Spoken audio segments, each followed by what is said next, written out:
And welcome everyone to Sports on Tap Extra, presented by Mako Custom Imprinting, Raymond Felton State Farm Insurance, RRT Productions, and Troutland Entertainment. I am Noah Jacobson, and tonight we are joined by the Brunswick Valkyries Girls Rugby Program head coach, Prater, who's been with the program for a total of 17 years and just completed his ninth season as head coach for the Valkyries Rugby Program. Coach Prater, thank you so much for taking the time of joining me tonight. Oh, pleasure to be here. Yeah, no problem. So, Coach, going into the 2025 season, obviously, you guys won your girls' state championship in 2024. You girls were on a mission to go back to back. And then this season overall, you girls went to a 7-1 regular season record. Your girls go into the playoffs against Watkins Memorial. When you win that game 60-3 in a quarterfinal matchup, you go into the semifinals against Medina, in which you beat them in the regular season, and you beat them again in the semifinals 15 to 19, and then you play St. Joseph Academy in a rematch of the first game in which you lost to them in a 49-0 loss. But you girls had a lot of confidence facing them a second time around, going into the state championship against St. Edwards, and you girls beat them 29-22 to capture your back-to-back Wild Rugby Girls State Championship, your sixth overall for the spring program. But just talk about how this season went for your team in general. I mean, it was one of those years where we knew we were building up a lot. We had a lot of starters coming back. We're still a relatively young program. We only had four seniors this entire year.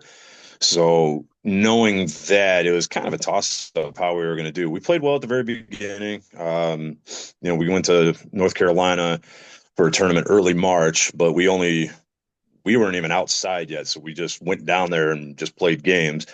We were missing a couple players because the wrestling season was still going on. I had a couple early season injuries that were, just kind of a problem. So it was a very shaken up lineup that we had. And then 2 weeks later, we go and we played St. Joe's and we saw that result.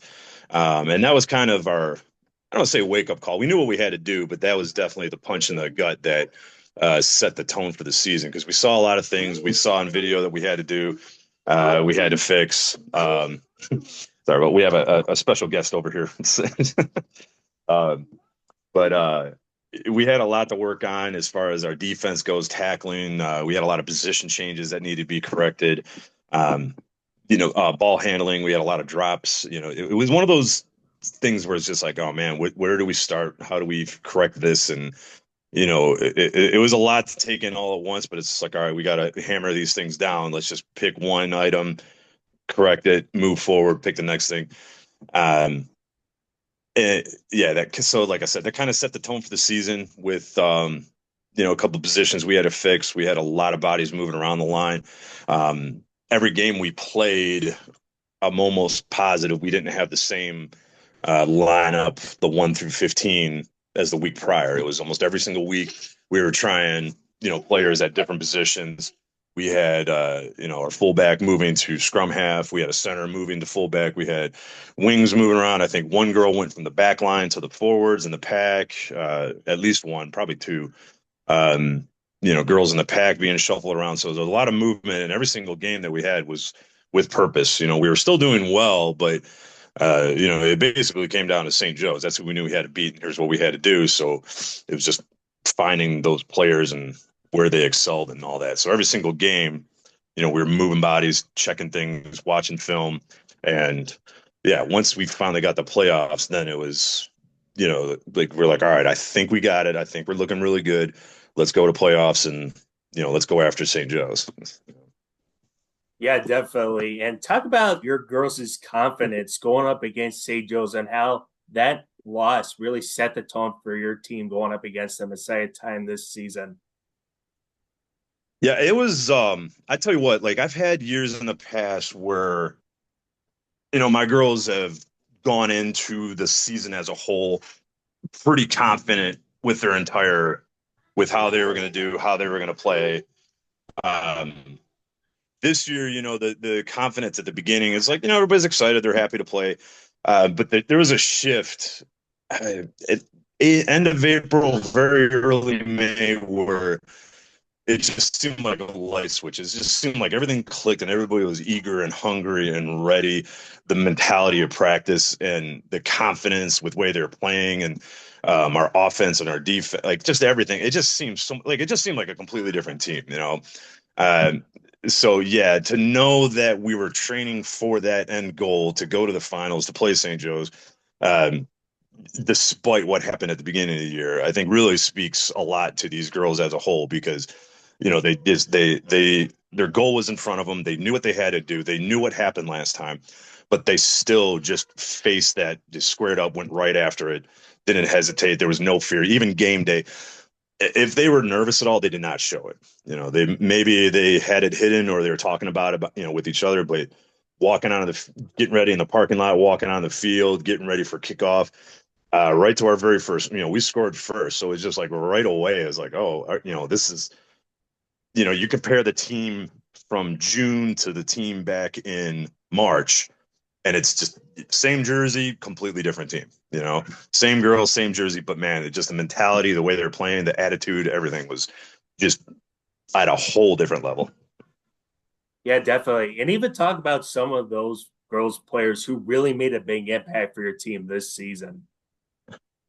Oh, that's that's a tough one just because, there's a lot. Obviously, rugby is, you can use a cliche, it's a team sport, everybody's got to be involved. But uh, there's also 15 of them out there. And I could pick on a couple, like, the obvious one being, Marissa McCartan. She was our fullback at the beginning of the year to our scrum half to finish the year. And she was kind of our own, personal like MVP of the day. We had a lot of conversation with her how we're going to try to get through St. Joe's defense, how we're going to stop their offense. Um, just her ability to command the ball, work with the pack, work with the back line, her improvements as a player, moving around, things of that nature. So, we call her, nicknamed her Junior because we've had, at the time, I think we had two other Marissas on the team, and she was the youngest one. So we just called her Junior for Marissa. But yeah, so she's definitely a name that stands out. Another big name, Sophia Pomeroy. She's another junior class player at center who in the playoffs, I know we talked about I'm not too big on stats, but she had a huge one where in the two games in playoffs, she had it was a 9 tries. So she scored 9 times in 2 games. And you could tell that was a big deal because then we go against St. Joe's and the entire game they had players lined up on her. No matter where she went on the field, you could see there was a shift in the other team's defense. They were tracking her, watching her, they were following her, and it just helped us out open up the interior. So she didn't have a huge game on paper, but when you look at the impact that her previous 2 weeks had, it just had a tremendous effect on that particular game, and it helped us out in the end. Um, going to the pack, one standout that's kind of popping out on top of my head, as far as like seniors go, Kira was a big one. Kira Patterson, I think she started playing last year. I have to double check that. I know she's a newer player when you look at like how many years some of these other girls have been putting in. Uh, but she was another one. She joined wrestling, and it just completely changed her mentality and how she plays and how she hits tackles, how she counters rucks. There's even a video we got on a highlight reel where it's like she actually just completely clears this girl out and prevents her from stealing the ball. So it was that particular play, and it was just one of those the mentality behind it. When you see one of your teammates do that, it keeps that momentum going. It keeps you fired up, and everybody's just spirits are high. It just keeps them in the game. There's nothing more defeating than having a good series of plays and then you lose the ball to the other team or they score unexpectedly. A lot of those things have a huge impact, and it goes the other way. Offense, where you have a big hit, a big run, a big clear out on the ruck, and so that's one of those moments that's sticking out to me. Um, like I said, I can probably keep going, but like another one that stood out just because of the photo that we had. We ran a lot of pods, so if you're familiar with the game where we just ran a lot of interior crash line, just running straight up, straight up, straight up. There's a picture of Kaylee Herkman, where she just is leading the charge with the ball, and there's 5 or 6 St. Joe's players right in front of her to stop her, and she's just dropping a shoulder, and if you watch it just slams right into him and keeps the ball. And I think we actually scored on that drive a couple plays later, so it was a pretty good. It was just one of those standout moments that's I'm probably going to be thinking about for quite a while, and we always joke about. So um, yeah, like I said, those are like a couple of ones that stand out pretty much right away. But Yeah, definitely. And besides your program, you got a rugby club that has won 3 championships, and you got a Valkyries Fall Sevens that have won 4 championships. Just trying to talk about the other 2 programs that have really successfully have been a great program since your rugby program was established back in 2012. I mean, yeah, our rookie rugby program is, honestly, I can say that's a huge impact on our success, just because you got to have girls that come in with experience. Every year we always get rookies, whether they're in high school or they're incoming freshmen who've never played before. But almost always you get those rookies that are coming in and they have experience, they know the game a little bit, some more than others. I've had at the most extreme levels, we had a girl who Molly Cancian a couple years back. She just graduated Baldwin Wallace. She graduated Brunswick, her senior year with us. She was an 8th-year player already. So when you talk about that kind of experience, just because of having a phenomenal player, great to have on the team. One of our highest scorers probably we've ever had. And yeah, like I said, she had 8 years experience. Who some players, we talk in college, don't even have that much when they're 25 years old. So, and here she is 17, 18 years old and already almost has a decade. So having that experience coming in is huge. Almost always those girls that come out of that program will see significant playing time. And it's just helpful too. Plus the exposure of, when there's more people playing rugby, it just helps us out because then it makes recruiting easier. It makes conversations easier. For the longest time, the joke was if I tell someone about rugby, they always ask, is it that sport with the sticks? So it helps to have that exposure now because when more people play it, it's just better for us. And the rookies help out when you have several dozen kids as young as kindergarten running around, with the ball and just having a good time playing this sport that, I think more and more people are learning about it now. You're starting to see it on TV more, but it's not quite that fringe game that it used to be. Still not nearly as big as some of the bigger sports, but it's helping us out tremendously. So it's always good to have. Yeah, definitely. And just kind of talk about how the Brunswick community has really come together for your Valkyries program throughout the whole season. Absolutely. I mean, on that end, one of the things I always appreciated with it is just like how great our parents have been, how great our support has been. And, I've had a couple of different coaches over the years, currently with Jamie and Tom, they've been just a huge help. Granted, it helps also their daughters playing now, but, when you have that, just, when our last coach, she ended up moving to Alaska. So Jamie just happens to be moving to Brunswick and, we go back. She's a former head coach at St. Joe's. So, and then Tom is a former head coach at St. Ed's. So to have that experience just happen to be moving into Brunswick, it's like, all right, yeah. And then their willingness to come out and help us with it.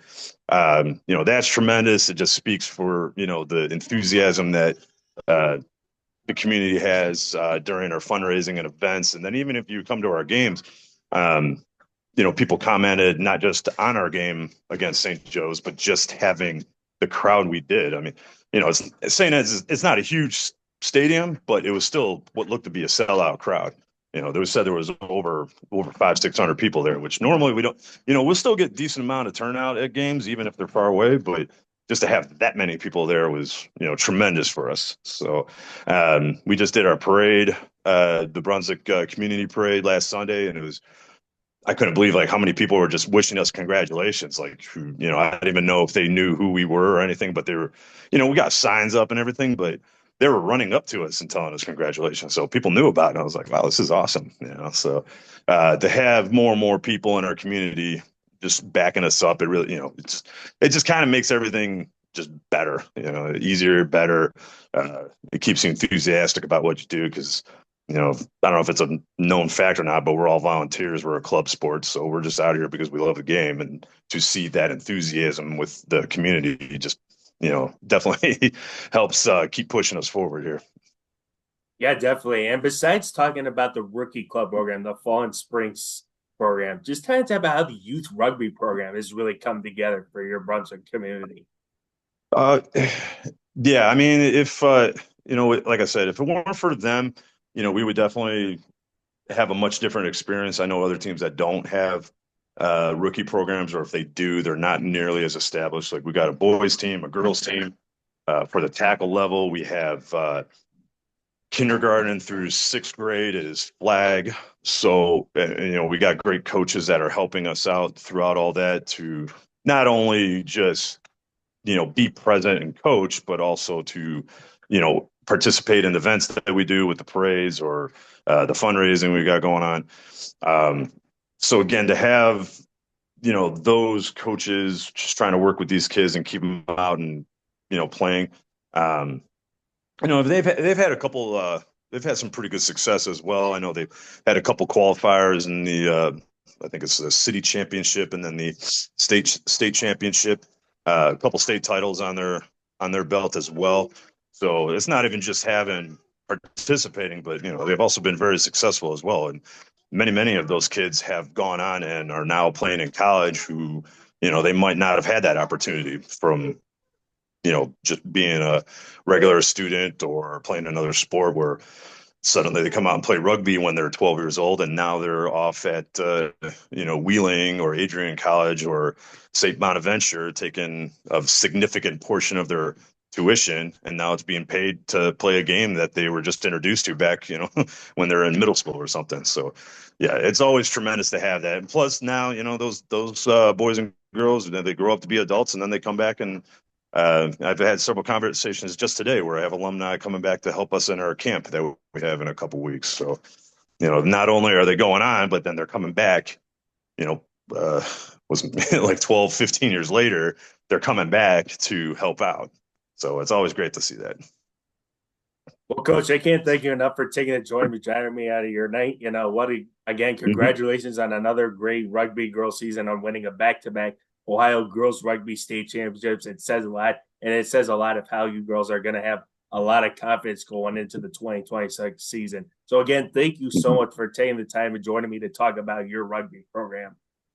Oh, appreciate thanks for having us out here.